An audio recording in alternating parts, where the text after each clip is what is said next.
Sejumlah daerah di Jawa Barat kekurangan pasokan sembako dan sayuran segar. Ya, hal ini membuat harga jual melambung, bahkan kenaikan harga sembako menembus 40%.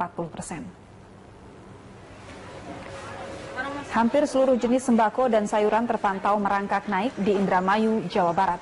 Kenaikan paling dirasakan terjadi pada harga bawang merah dengan kualitas baik yang semula Rp23.000 kini naik menjadi Rp36.000 per kilogram.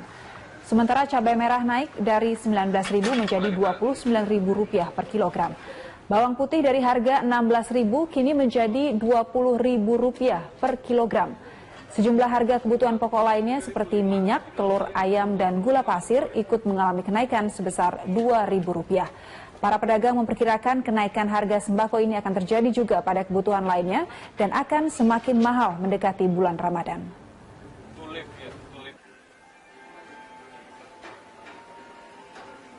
Hah?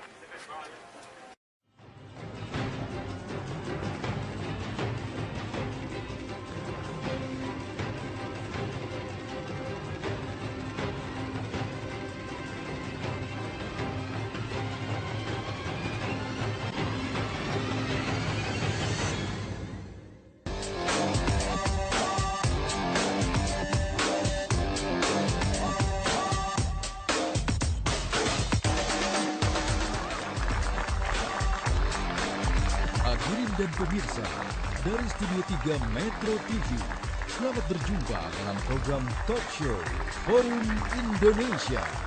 Kita sambut pembawa acara kita, Afiani Malik. Halo, selamat malam. Selamat malam para narasumber dan juga para rekan-rekan di studio dan Anda pemirsa di rumah. Laporan harta kekayaan pejabat negara wajib hukumnya diserahkan oleh para pejabat, baik yang baru diangkat, mendapat promosi dan juga mereka yang pensiun. Sayangnya sifat yang wajib namun tidak bersanksi membuat LHKPN tumpul tidak bergigi. Meski atas nama transparansi dan pencegahan korupsi, apakah jangan-jangan LHKPN ini hanya soal etika semata? Bersama saya Afiani Malik, inilah Forum Indonesia, pejabat abai laporkan harta. Laporan harta kekayaan penyelenggara negara yang diharapkan bisa menjadi deteksi dini terhadap korupsi pejabat masih belum berfungsi optimal. Tak adanya sanksi tegas membuat sejumlah penyelenggara negara abai melaporkan harta kekayaan mereka ke Komisi Pemberantasan Korupsi atau KPK. Ini menjadi ironi mengingat para pejabat publik yang notabene adalah pengabdi rakyat seharusnya patuh pada hukum dan ikut mendukung transparansi. Salah satu yang menjadi sorotan adalah LHKPN Kabaris Polri Komjen Pol Budi Waseso yang belum dilaporkan. Ia sempat keberatan melaporkan LHKPN ke Komisi Anti Korupsi walau akhirnya menyatakan bersedia. Menurut Waseso, LHKPN miliknya akan lebih objektif jika diisi langsung oleh tim dari KPK yang menelusuri harta kekayaannya. Ini Bapak tetap akan menyerahkan LHKPN? Oh iya dong, itu kan kewajiban. Rencananya kapan, Pak? Ya, kalau sudah selesai kan pasti kan. Dan jangan kawan-kawan terus dibalik-balik ya. Saya mohon maaf kawan-kawan, jangan ada bagian kawan yang sedangnya karena ada pesanan ya, pesanan dari kelompok-kelompok itu, terus jawaban saya dibalik-balik ya. Jangan. Pekan ini atau kapan, Pak? Ya. Pastinya kapan, Pak? Ya, tidak bisa pasti kan, seperti pemeriksaan ya kan. Kan saya udah bilang, saya ingin jujur. Ya, saya ingin terbuka. Tidak perlu harus saya ngisi. Kalau perlu masyarakat umum itu mengawasi saya. Itu yang paling fair. Melaporkan LHKPN adalah kewajiban setiap pejabat publik. Hal ini tertuang dalam Undang-Undang Nomor 28 Tahun 1999. Namun sayang, aturan itu tak sepenuhnya dipatuhi. Masih banyak pejabat publik yang belum melaporkan hartanya.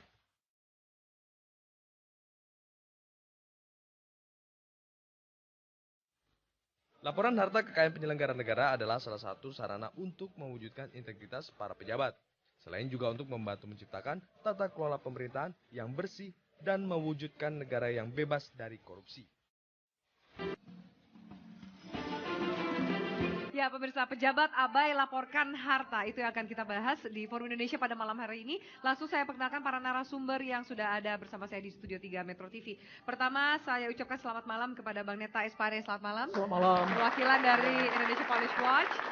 Dan kemudian ada dari Sekjen Forum Indonesia untuk Transparansi Anggaran, Mbak Yeni Sucipto. Selamat malam, Mbak Yeni. Selamat malam. Dan satu lagi narasumber saya yaitu pakar hukum tata negara, pidana kayaknya ya. Pakar hukum pidana, Kang Asep Iwan Iriawan. Selamat malam, Kang Asep. Baik, kita masih menunggu satu narasumber lagi, yaitu teman Kang Asep ini, Bang Ruhut Sitompul, tapi lagi on the way ke sini. Mudah-mudahan naik ojek ya, keburu ya untuk bergabung bersama kita di sini. Oke, baik, kita bahas soal kemudian laporan harta kekayaan pejabat, LHKPN, pejabat negara. Kita ini pintunya kan sebenarnya kenapa jadi heboh pada ngomongin LHKPN, karena ada kabar eskrim, ya kan, Budi Waseso mengatakan ya ini masih apa ya, ia akan menyerahkan tapi nggak tahu kapan. Ini juga akhirnya menjadi polemik nih, Bang Neta. Soalnya hukumnya ada, syaratnya harus apa, wajib, tapi sanksinya nggak ada. Kalau menurut Bang Neta nih seperti apa, Bang Neta? Ya, sebenarnya sejak lama ya banyak pejabat negara yang abai untuk melaporkan harta kekayaannya ya. Tapi karena ini menyangkut BUAS, ya Budi Waseso ya, dia kabar eskrim yang kontroversial. Jadi lebih hot gitu. Dia lagi berpolemik lah dengan tokoh-tokoh tertentu terutama dari KPK. Sehingga dia mendapat sorotan yang begitu dahsyat dari masyarakat pers. Tapi yang kita tahu sebenarnya bukan BUAS itu bukan tidak mau melaporkan. Kebetulan begitu dia duduk, dia disibukkan dengan pekerjaan yang luar biasa di Bareskrim. Kebetulan ada 3 kasus korupsi besar ya yang akan mereka ungkap. Satu sudah jalan, migas, kemungkinan nanti Telkom, kemudian nanti soal Alkes ya. Sehingga konsentrasinya di sana luar biasa dan dia harus membenahi institusi Bareskrim. Nah, tapi kita berkeyakinan melihat itikat baik dari BUAS, beberapa informasi yang kita dapat, dia akan menyerahkan daftar kekayaan. Dan dari penelusuran kita, kekayaan dia nggak banyak juga. Mungkin masih lebih kaya ibu ini daripada dia. Jangan salah Bang, hati-hati. Gitu ya. Nah, tapi yang jelas gini. Itu saya bisa dicari-cari deh sama orang pajak. Dan saya bukan pejabat negara, saya nggak harus lapor. Tapi yang jelas gini, di undang-undang itu tidak ada batas waktu. Kapan, jadi tidak ada batas waktu? Tidak ada batas waktu. Kapan seorang pejabat itu harus melaporkan kekayaannya setelah dia duduk. Nah, ini undang-undangnya kan banci ya. Kemudian tidak ada hukuman yang jelas kalau dia tidak melaporkan. Nah, kemudian setelah dia melaporkan, ini juga tidak diapa-apakan. Tidak ada yang mengkoperasi, yang menyelidiki. Benar nggak laporan dia? Kalau dia bohong, ya nggak ada. Jadi nah ini juga menjadi pertanyaan semua orang. Saya juga penasaran ketika kemudian LHKPN diserahkan gitu ya. Lalu tidak ada follow up-nya. Follow up-nya biasanya seperti apa sih yang terjadi? Biasa disimpan di meja saja gitu di KPK. Tidak ada kalau misalnya orang itu bohong, ya udah gitu dianggap. Jadi hanya formalitas sebenarnya yang nggak penting juga. Sebab itulah saya kira undang-undangnya harus diubah. Jadi misalnya 3 bulan dia duduk harus lapor kekayaan. Kalau tidak ada sanksinya. Kemudian begitu laporannya masuk, kalau dia bohong, langsung KPK menyelidiki. Kenakan tipikor ya, undang-undang tipikor ke dia. Nah, jadi harus ada peraturan yang jelas sehingga pejabat publik, pejabat negara tidak main-main di wilayah itu. Kalau sekarang undang-undangnya tidak jelas ya mereka bermain-main cuek-cuek aja gitu. Oke, menarik. Mbak Yeni, Anda punya data juga ya soal ini. Kalau saya catat mungkin Anda juga bisa menambahkan. Dari terakhir 30 April 2015 dari 231.000 sekian pejabat negara, ternyata sebenarnya tingkat kepatuhannya 67,91%. Itu sebenarnya cukup baik kan ya Mbak? Atau belum? Ada grafik juga bisa kita bahas. Ada grafik yang sama-sama juga kita bisa lihat. Ya, silakan bisa juga lihat di layar di samping Anda. Gimana nih ini Mbak Yeni? Kalau kita sih menilai bahwa kalau 67% dari apa ya kenaikan tahun kemarin itu kan saya rasa ini masih stuck ya. Kalau kita berharap bahwa ini bisa 80% atau 90%. Ada nggak sih ditargetin? Sebenarnya ada ditargetkan wajib lapor begitu kan, wajib lapor itu kan sekian ada. Kalau 2015 umpamanya dari 67% itu kan yang terendah ini kan ada di unsur legislatif yang hanya tercatat 26% dari wajib lapor. Malah yang paling bandel ya. Kemudian dari kenapa nggak datang ini gara-gara kemudian dari eksekutif kita juga melihat ada 69% yang baru melakukan pelaporan. Kemudian di BUMD dan BUMN itu tercatat 75%, kemudian di yudikatif baru 88%. Nah, ini kan sebenarnya dari isu yang kemarin mencoba DPR mendorong BUAS untuk melapor, tetapi kan sisi lain sebenarnya di tingkat institusi legislatifnya juga tidak patuh untuk melaporkan, baru 26% saja. Hanya saja sebenarnya kalau berbicara mengenai LHKPN ini, kita menilai bahwa ini masih sebatas formalitas dan tidak ada tindak lanjut. Kalaupun ini sebenarnya bisa sebenarnya ada pembuktian terbalik sebenarnya, KPK paling tidak bekerja sama dengan PPATK. Karena kan ini untuk menjawab di pasal 2 dan pasal 4 sebenarnya, untuk bisa mengidentifikasi rekening-rekening yang dilaporkan, harta-harta yang dilaporkan, ada item A sampai berapa itu ya, sampai H mungkin, itu kan. Nah, itu bisa dibuktikan. Kemudian kalau dibuktikan kira-kira di pasal 4-nya merespon, ya kan, di Undang-Undang nomor 8 di PPATK di tahun 2010 itu, apakah ini disamarkan atau tidak. Sebenarnya kan ada sanksinya kalau KPK bisa bekerja sama dengan PPATK. Jadi sekarang posisinya KPK ini sudah bekerja sama nggak sih dengan PPATK, atau jangan-jangan juga Ditjen Pajak, itu kan juga, ini kan mereka juga pasti ada lapor pajak kan? Kalau kita menilai sebenarnya di dalam LHKPN ini kan kita masih menilai bahwa KPK masih belum kerjasama, ya kan, dengan kawan-kawan di PPATK untuk melakukan identifikasi. Dan ini kan laporan ini kan baru masih diupdate kan 1 tahun sekali. Seharusnya kan 3 bulan sekali, atau paling tidak mengikuti lah mekanisme perencanaan penganggaran gitu kan. Kuartal 1, kuartal 2, kuartal 3 sampai kuartal 4. Itu akan lebih fair kita melihat sebenarnya arus sebenarnya kira-kira pejabat-pejabat ini melakukan transaksional tidak di dalam proses-proses perencanaan penganggaran. Menurut Anda patut dicurigai nggak sih yang pejabat-pejabat yang nggak lapor? Ya sebenarnya ada sih. Sebenarnya dengan cara bekerja sama dengan PPATK bisa sebenarnya indikasi-indikasi korupsi atau indikasi transaksional itu bisa terlacak dengan cara seperti itu. Itu yang belum dilakukan oleh KPK begitu. Kang Asep, bagaimana tanggapan Anda dari Kang Asep? Ini katanya juga peraturannya banci, wajib tapi nggak ada sanksi, jadi mendingan ngerjain tugas yang lain daripada lapor kekayaan. Gini Mbak Pi, 98 sudah turun TAP MPR nomor 11, perintah harta kekayaan, ya. Kemudian juga undang-undang tentang 29 yang disebutkan tadi, kemudian undang KPK udah ada. Jadi 17 tahun yang lalu sudah ada. Bahkan itu ada lembaganya namanya KPKPN, Kepolisian Keuangan Negara.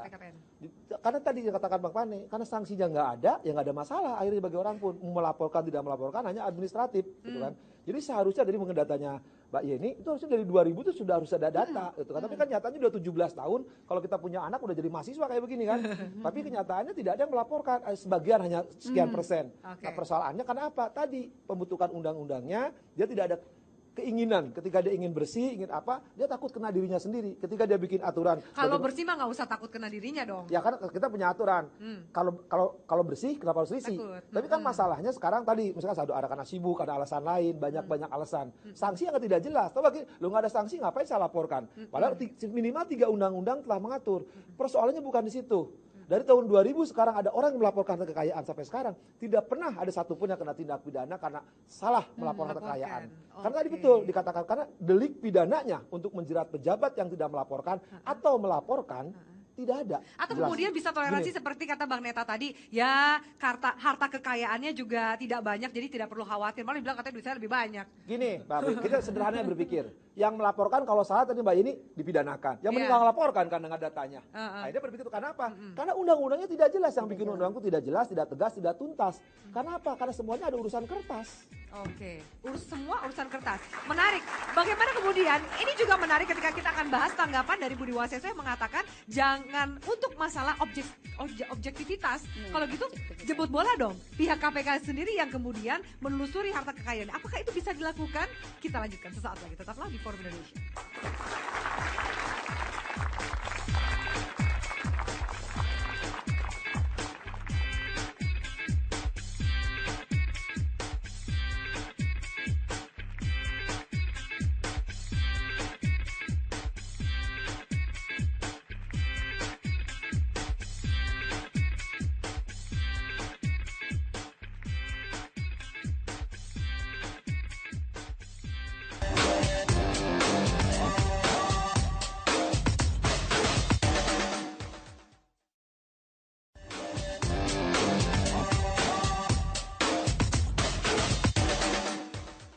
kami membuka ruang apabila ada yang ingin menyampaikan harta kekayaan, tetapi semacam minta dipandu ya, untuk mengisi form itu. Ya, tadi tanggapan dari Johan Budi PLT Wakil Ketua KPK. Nah, Bang Neta, bagaimana tanggapan dari Budi Waseso sendiri ketika mengatakan KPK disuruh terlusuri sendiri, bikin laporan supaya objektif. Ini kan menjawab sebenarnya tadi pernyataan Bang Neta ketika yang melaporkan juga langsung dia taruh di atas laci gitu. Ya, itu satu gagasan yang menarik ya dari Budi Waseso bahwa ya sebenarnya KPK saja yang turun melakukan investigasi terhadap kekayaan dia gitu. Ini sesuatu gagasan yang menarik. Tapi dasar hukumnya apa gitu ya? Undang-undang tidak menyebutkan itu. Oke, mungkin Budi Waseso tidak masalah didatangi KPK untuk mengusut kekayaannya, tapi pejabat lain akan mempertanyakan, apa dasar hukumnya? Kenapa lu datang ke gua? Undang-undangnya mana gitu. Jadi saya kira yang perlu adalah undang-undangnya diperjelas dulu, diperjelas. Khusus untuk kepolisian, itu kan mulai dari Kapolres sebenarnya harus melaporkan kekayaannya. Teknisnya ini agak sulit, karena di kepolisian itu mutasinya sangat cepat, bisa setahun, paling lama 2 tahun. Jadi bagaimana mereka melaporkan kekayaannya kalau mutasinya begitu cepat? Nah, ini harus dipertimbangkan juga oleh kawan-kawan di DPR yang membuat undang-undang. Jadi mereka membuat undang-undang jangan asal buat saja, tapi mereka lihat faktanya di lapangan gitu ya. Seperti apa? Gitu. Seperti apa? Nah, kayak ya Buas contohnya. Begitu dia duduk di Bareskrim, banyak sekali pekerjaan yang harus dia lakukan karena perubahan-perubahan ya, banyak kasus-kasus di Bareskrim yang selama ini macet, tidak jalan secara maksimal, itu mulai didorong sama dia. Nah, di tengah kesibukan itu tentu waktu dia untuk menyusun kekayaannya yang mungkin tidak seberapa juga, ini merepotkan dia gitu ya. Pak Neta, atau jangan-jangan juga tadi kan kita dengarkan statement Budi Waseso sama-sama bahwa kemudian jangan soal ada pesanan atau takutnya digunakan sebagai urusan kepentingan politik yang lain, itu kan ada juga khawatiran dari Budi Waseso. Terlalu berlebihan juga Buas seperti itu ya. Itu kan ini sesuatu yang wajar-wajar dan sesuatu yang ecek-ecek sebenarnya laporan kekayaan itu. Jadi nggak perlu juga dia terlalu lebay juga mengatakan ini ada pesanan orang, pesanan politik untuk menjatuhkan dia, nggak juga. Tapi bisa nggak kemudian Kang Asep menjatuhkan orang misalnya untuk kepentingan politik atau apapun lewat laporan LHKPN-nya?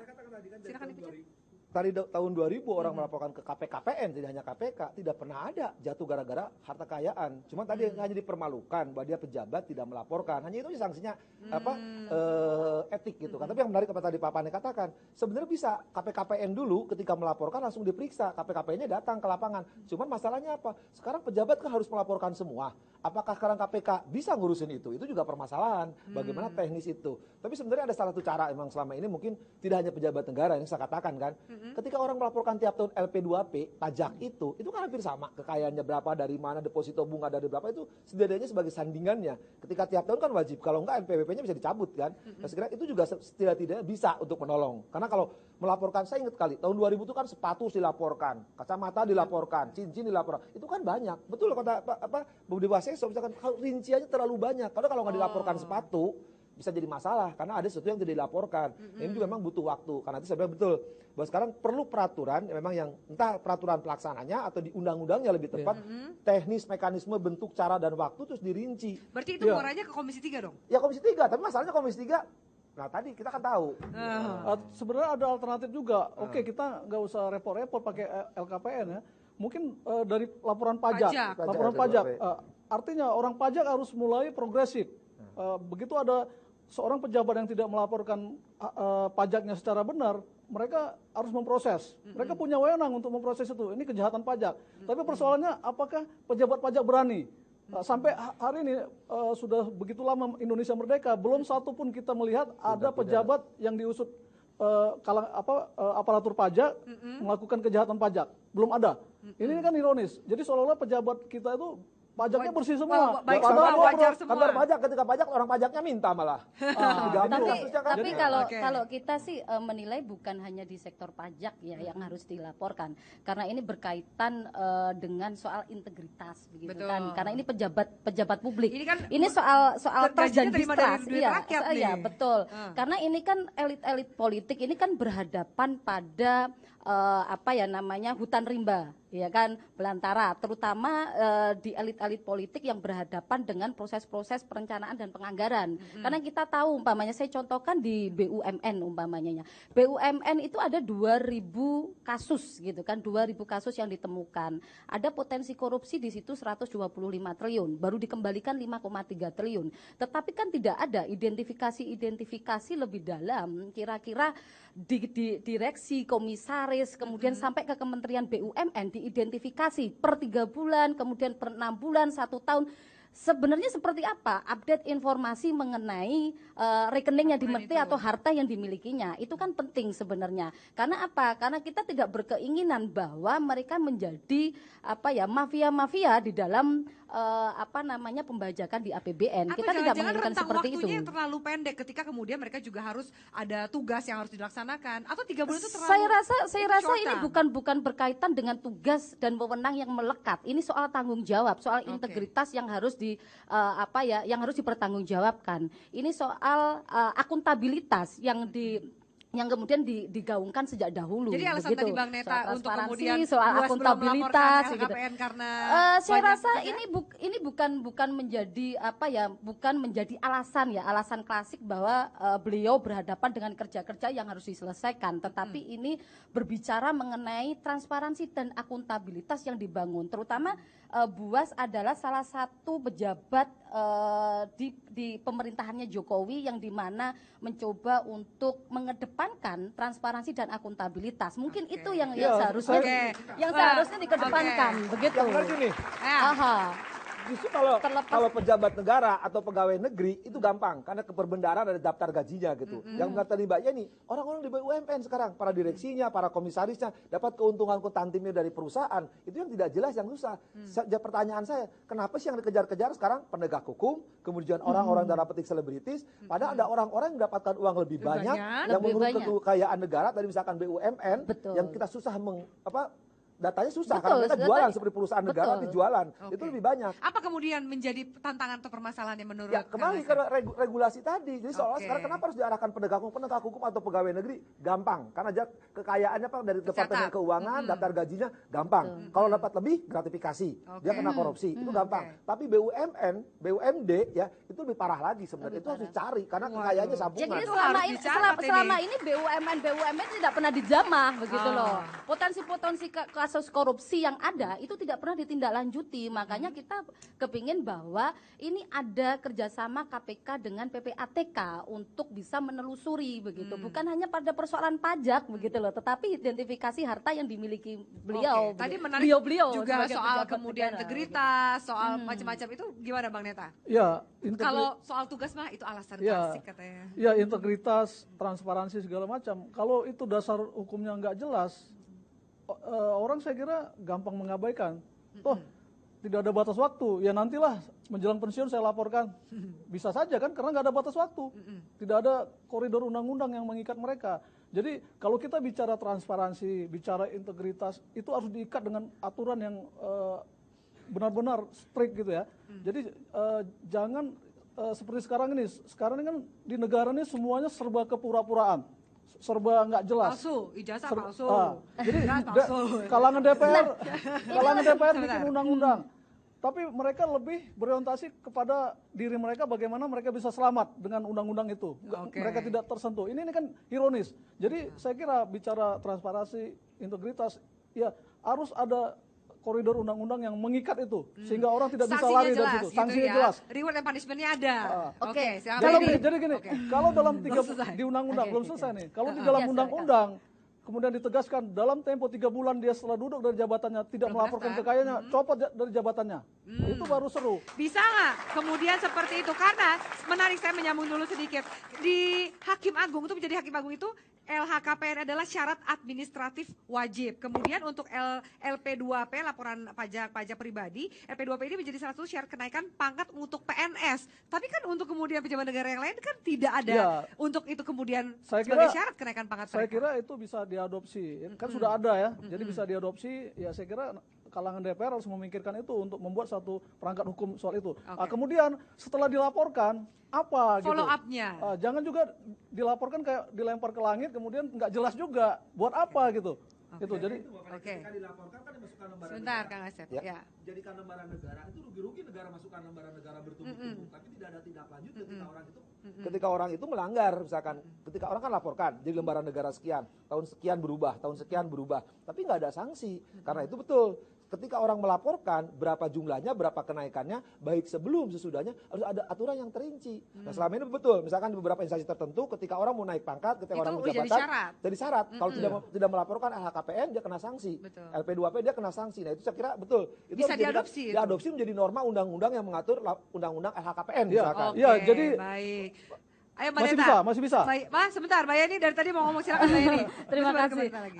Mungkin begini ya, kalau berbicara soal transparansi, kalau tidak ada aturan-aturan yang mengikatnya juga salah. Karena di dalam Undang-Undang 17 mengenai keuangan negara berbicara soal transparansi dan akuntabilitas, itu bisa dijadikan cantolan di dalam aturan-aturan mengenai harta kekayaan, begitu kan. Di dalam Undang-Undang Dasar 1945 juga jelas bahwa anggaran sebesar-besarnya dikelola untuk kemakmuran rakyat. Berarti di situ dituntut soal transparansi dan akuntabilitas di publik begitu. Itu yang harus dilakukan begitu. Nah, saya rasa bahwa kalau transparansi itu tidak diaturan, kemudian tidak termaktub di dalam undang-undang tersendiri di KPK maupun di PPATK, itu saya rasa juga tidak bisa dijadikan acuan, tetapi ada undang-undang di luar itu begitu yang dijadikan acuan begitu. Baik. Sekarang jadi persoalan kan, kenapa penyelenggara negara, kenapa pegawai negeri yang gaji tetap dikejar-kejar, sedangkan pengusaha-pengusaha yang bermain dengan oknum-oknum tidak dikejar-kejar gitu kan. Jadi sebenarnya pintu celah kemudian untuk bermain itu sebenarnya banyak. Banyak sekali. Dan kemudian apakah sanksi sosial ini cukup efektif untuk memberikan efek jerah bagi pejabat negara yang tidak melaporkan LHKPN? Kami lanjutkan sesaat lagi. Tetaplah bersama kami di Forum Indonesia.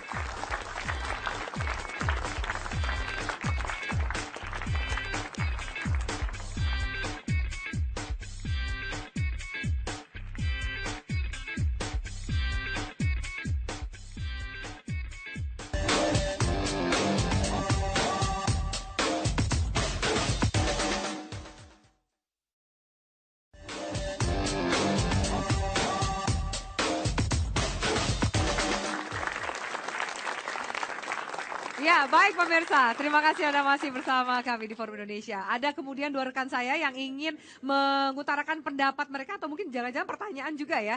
Oke, silakan. Namanya siapa dan dari kampus mana? Boleh berdiri? Nama saya Rahmilawati Gafar dari STPLN Jakarta. Oke. Saya mau minta solusi sebenarnya.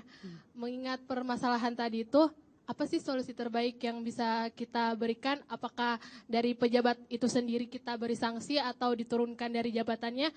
Soalnya kita juga sebagai masyarakat agak gimana ya kalau misalnya seorang koruptor nggak ketangkep. Seharusnya emang para pejabat harus ada transparansi. Iya, transparansi atas harta mereka. Soalnya saya lihat juga banyak pejabat yang hobinya tiap bulan keluarin mobil sport, jalan-jalan ke luar negeri, terus juga padahal aslinya sebelum dia jadi pejabat orangnya orang-orang biasa aja. Jadi saya minta solusi terbaik gitu kalau banyak pejabat yang abai laporkan harta. Oke, jangan-jangan ada indikasinya seperti itu ya. Terlihat dari gaya hidup yang berubah setelah menjabat. Oke, terima kasih banyak. Satu lagi, silakan. Ya, duduk aja katanya. Assalamualaikum warahmatullahi wabarakatuh. Waalaikumsalam, silakan. Perkenalkan, nama saya Fajrul Islami. Saya mahasiswa S1 STPLN. Jadi saya bertanya, ini pendapat nih Pak. Pendapat saya mengenai itu, masalah pejabat laporkan harta. Kalau menurut saya, kalau para pejabat merasa dia bangsa Indonesia, pasti dia merasa bahwa dia mempunyai tanggung jawab sendiri. Jadi kalau menurut pendapat saya, karena kurangnya kejujuran di dalam Indonesia ini, sehingga Indonesia itu sulit maju. Karena penuh kepura-purakan, sehingga rakyat Indonesia jadi tidak tahu arah dan tidak tahu, maka mereka merasa tidak sanggup dalam hal ini. Oke, ya, baik. Ini ngomongnya lebih luas lagi soal bangsa dan kejujuran, makanya nggak maju-maju. Oke, silakan Mbak Neta.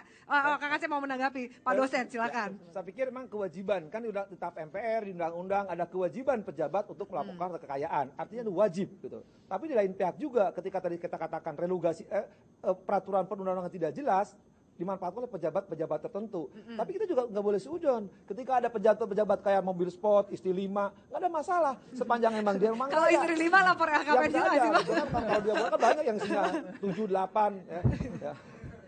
Saudara supaya tahu, tidak semua pejabat korupsi. Ya, saya bukan bela pejabat. Ada juga pejabat yang bertuanya kaya, mungkin juga usaha batu akik, gitu kan. Nah, sekarang model, jangan juga aja usaha prostitusi online juga mungkin juga kan.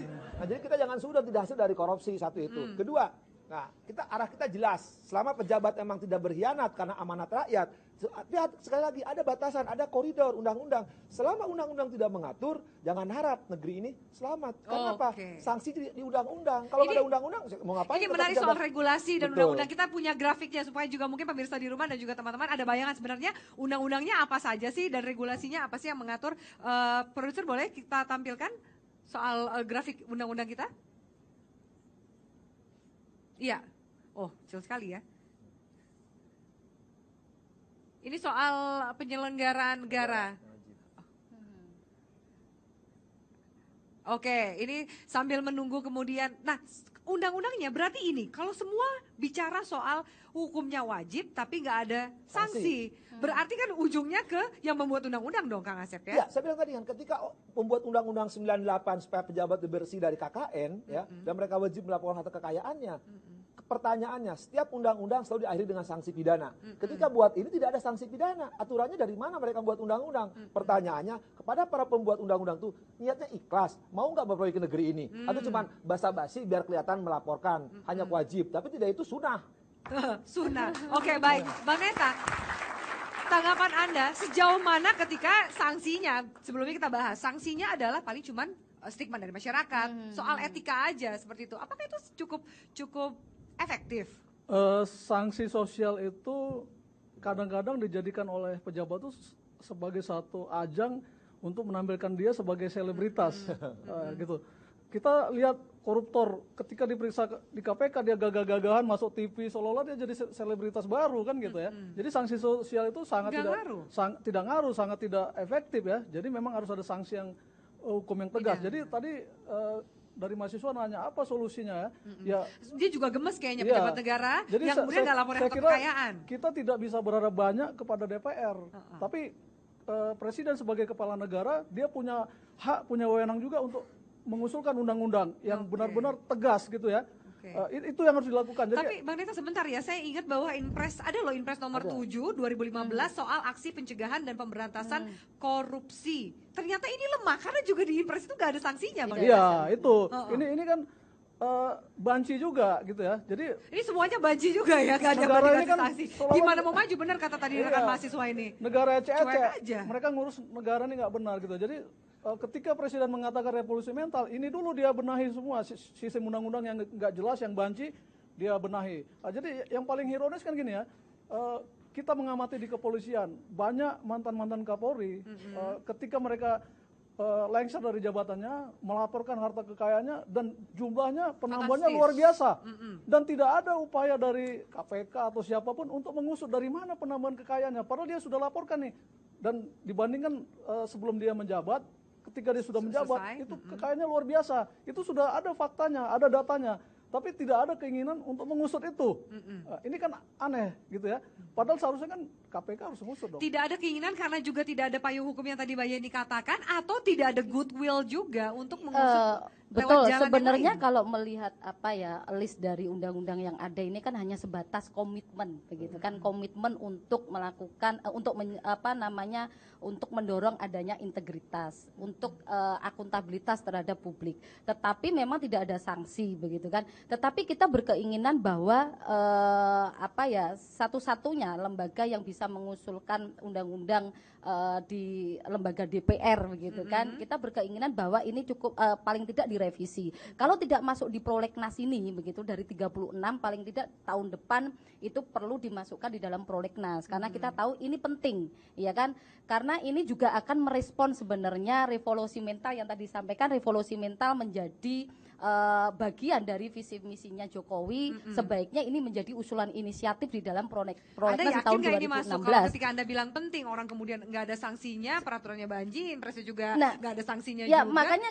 dan takut bumerang bagi mereka yang membuat.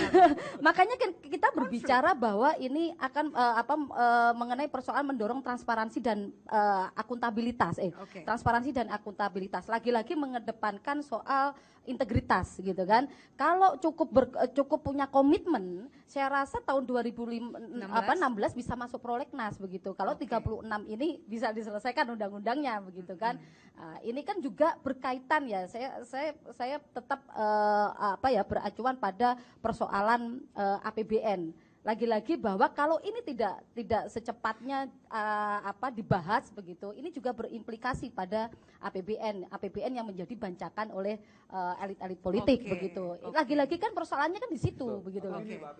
Silakan Kang Didi. Ketika misalkan undang-undang lama, kenapa tidak perpu? Walaupun keadaan kegentingan memaksa, kan 17 tahun ini korupsi mesti berjalan terus, tidak pernah selesai.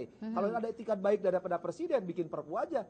Ya, dengan aturan-aturan yang lain kan bisa perpu, ini kenapa nggak bisa? Walaupun keadaan memaksa. Saya kira keadaan memaksanya kegentingan memaksa. Ini keadaan memaksa nggak menurut Kang Asep? Kayaknya ya sekarang ini kan sejak 98 tuh perintahnya supaya pejabat itu ada akuntabilitas, ada laporan, ada mengumumkan. Sampai sekarang kan banyak, tidak hanya tadi misalkan pejabat negara termasuk BUMN, BUMD yang ternyata juga pada melakukan itu dan tidak transparansi, tidak ada keberanian, mereka risih karena nggak bersih gitu. Nah sekarang kalau misalkan presiden karena pejabatnya anak buahnya selaku kepala negara tidak mau melaporkan terus-menerus, dicurigai oleh mahasiswa tadi pakai mobil sport, istrinya tambah lagi. Karena sudah ini loh, data itu sudah menyatakan bahwa aktor yang berpotensi melakukan korupsi adalah eselon 1, eselon 2, eselon 3, BUMD, BUMN, dan justru kemudian sekarang kepala adalah daerah, kemudian kementerian, lembaga. Nah itulah yang kemudian diarahkan untuk segera mungkin itu merevisi undang-undang yang ada, perlu ada sanksi, kan tidak sebatas komitmen begitu. Yang kami butuh lebih dari komitmen. Kita lanjutkan, lalu kemudian sampai saat ini apa yang bisa dilakukan masyarakat ketika yang masyarakat punya hanyalah kemudian menjatuhkan sanksi secara sosial, apa yang mereka harus juga mendorong para pejabat negara ini melaporkan harta kekayaan mereka. Selanjutnya tetaplah bersama kami di Forum Indonesia.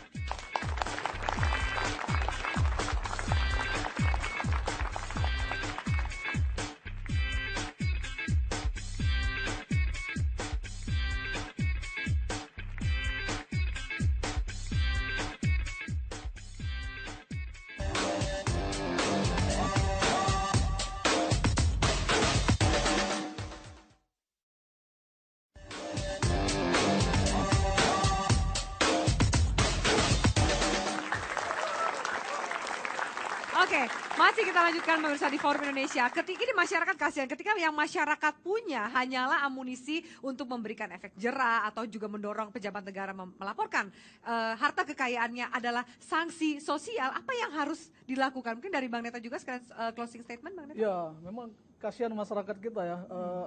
Sebagai contoh gini, banyak teman-teman saya sesama aktivis ketika kita masih di jalanan, dia tuh naik metro mini, bahkan makan aja susah. Tapi begitu mereka duduk di DPR, itu punya mobil mewah sampai 5, punya rumah mewah ya di daerah-daerah elit.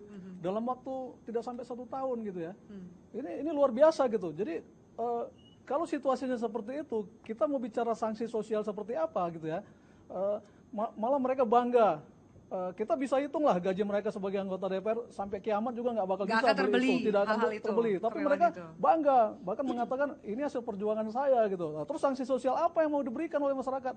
Kalau dia sikapnya seperti itu, bahkan mereka seperti kata Kang Asep tadi nggak segan-segan menjadi orang-orang dermawan, anak yatim piatu tiap hari disumbang, pengajian ke rumahnya, rumah ibadah disumbang. Jadi masyarakat juga diam gitu ya? Ya, masyarakat ya akhirnya mencontoh, wah ternyata kalau masuk ke DPR bisa seperti ini, maka berlomba-lombalah mereka money politik supaya bisa masuk ke DPR, kemudian syukur-syukur dari DPR lompat jadi menteri atau jadi apa gitu ya, sehingga kekayaannya terus bertambah. Kemudian kita bicara sanksi sosial apa, gitu ya. Saya kira sangat tidak tepat kalau hanya mengharapkan sanksi sosial. Jadi harus ada solusinya undang-undang yang tegas. Misalnya tadi Jokowi punya wewenang, presiden punya wewenang. Kalau ada pejabat dia tidak melaporkan harta kekayaannya dalam waktu berapa bulan, langsung berhentikan, copot dari jabatannya. Gitu. Itu yang bisa kita dorong ya.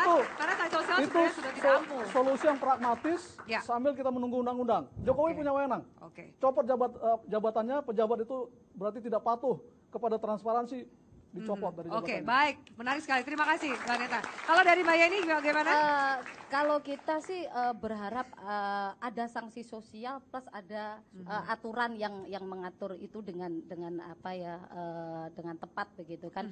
Sanksi sosial paling tidak harus ada bangun rancang yang bagus juga kepada masyarakat, karena kan tahu lah masyarakat ini kan miskin akses informasi begitu kan. Miskin banget. Dia kan tidak tahu pejabat A, B, C, D dia punya harta sekian dalam 3 bulan sekian kan tidak tahu. Nah, ini sebenarnya dorongan di pemerintahannya Jokowi untuk membangun transparansi. Nah, ini juga sebenarnya berimplikasi juga nanti dampaknya mengenai sanksi sosial kalau transparansi ini terbangun. Yang kedua adalah saya sepakat dengan Bapak Asep dan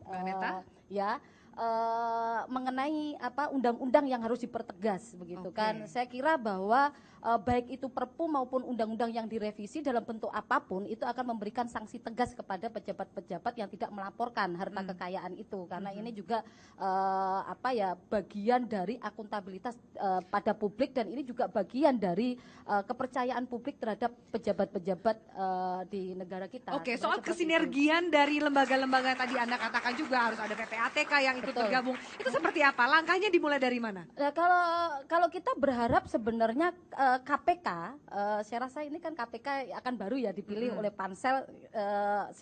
Kita berharap bahwa yang dipilih oleh pansel nantinya itu mencoba untuk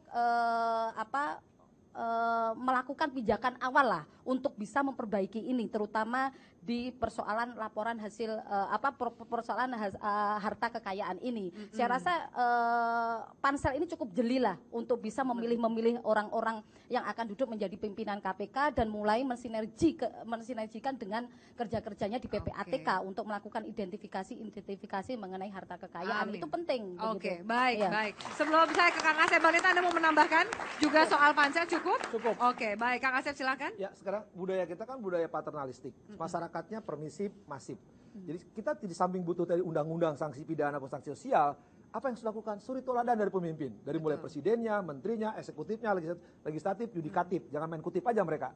Ya. Selama mereka menampilkan hidup glamor, penampilan yang tidak layak seorang pejabat, masyarakat akan lihat. Tadi Pak Fani katakan, loh jadi pejabat enak kan? Nah, ikutan.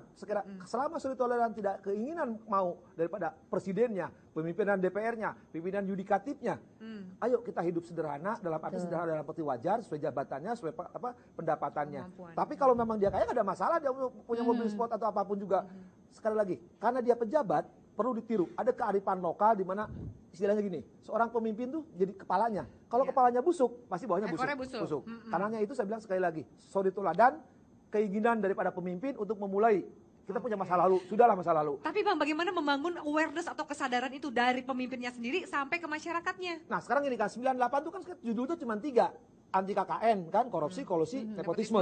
Itu kan tindak pidana yang 2. Tapi sekarang kan masa undang-undang tidak ada. Nepotisme kan tumbuh berkembang. Ketika harus tumbuh berkembang, bagi-bagi duit ujungnya. Ketika bagi duit, maka pamer juga. Karena nggak ada suri toladan dari mereka. Hanya nunggu giliran. Ya, ketika saya jadi presiden, ketika saya jadi menteri, ketika saya jadi DPR, giliran dong. Nah, kalau selama mereka tidak contoh teladan dari mereka, rakyat akan ikut. Karena budaya paternalistik, mereka juga lupa, alah pejabat. Baik juga kok, mending juga pejabat daripada aktivis. Cuma ribut aja nggak pernah bagi duit. Oke. Kalau misalnya saya boleh meminta 1-2 kata dari masing-masing narasumber untuk memberikan dorongan atau mungkin apapun yang Anda bisa komentari kepada pejabat-pejabat yang abai, merasa belum terpanggil atas alasan apapun untuk tidak melaporkan, apa Bang Neta? Ya, saya kira mereka harus menyadari dirinya adalah pejabat publik. Mereka dibiayai oleh rakyat, dibiayai dari uang pajak rakyat. Mereka harus punya kesadaran untuk memenuhi transparansi yang dituntut rakyat. Tapi mengharapkan kesadaran itu kan agak susah. Disinilah perlunya presiden sebagai kepala negara, sebagai pemimpin kita harus bisa tegas. Kuncinya adalah presiden yang tegas. Kebetulan Jokowi bawa konsep revolusi mental. Ini diterapkan secara nyata. Apa revolusi mental itu? Sementara pejabat publik tidak mau transparan melaporkan kekayaannya. Ini target utama saya kira dari revolusi mental. Nawacita menjadi nawa itu cita-cita, duka-cita kan? Bisa gitu. Kalau dari Anda, atau bisa kita kemudian memberikan stempel atau cap bagi pejabat negara yang nggak mau melaporkan, berarti Anda ini terindikasi untuk tidak tidak pro terhadap pemberantasan korupsi dan juga anti KKN. Boleh nggak kita memberikan stempel seperti itu, Mbak? Boleh saja kita memberikan stempel seperti itu bagian dari sanksi sosial ya. Tapi ya saya rasa bahwa melanjutkan dari Bapak tadi ya, Abang Neto, bahwa oke, revolusi mental begitu kan, soal integritas, kemudian soal etos kerjanya dan gotong royongnya. Tetapi lagi-lagi bahwa ini kan negara tercinta kita. Gitu kan, paling tidak bahwa nilai-nilai Pancasila, kemudian tujuan negara di dalam pembukaan Undang-Undang Dasar 1945 itu ditanamkan betul kepada birokrasi, begitu. Jadi kerja-kerja mereka tidak bisa menegasikan sila pertama sampai sila kelima. Dan dari situlah sebenarnya kita berkeinginan bahwa loyalitas dan komitmen terhadap negara itu bisa tercapai dengan adanya nilai-nilai yang ada. Ini ujungnya seperti yang kamu katakan, kejujuran. Satu kalimat buat Kang Asep yang bagi pejabat negara yang nggak mau lapor LHKPN. Ya, keadilan sosial bagi seluruh Indonesia. Jangan keadilan bagi partai dan kelompoknya. Ketika mereka tidak melaporkan. Seperti itu yang kita mau. Ketika tidak melaporkan dirinya dan partainya, jangan dipercaya. 2019 jangan dipilih lagi. Jangan dipilih lagi. Baik. Terima kasih, tepuk tangan untuk para narasumber kita. Terima kasih banyak Mbak Neta, Mbak Yeni, dan juga Kang Asep atas waktunya.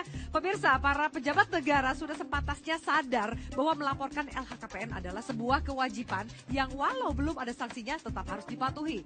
Soal etika jangan dipandang sebelah mata. Sang pejabat justru seharusnya menjadi contoh dan suri tauladan. Bersih di awal, bersih juga saat menutup jabatan. Saya Afiani Malik undur diri. Salam Forum Indonesia. Selamat malam.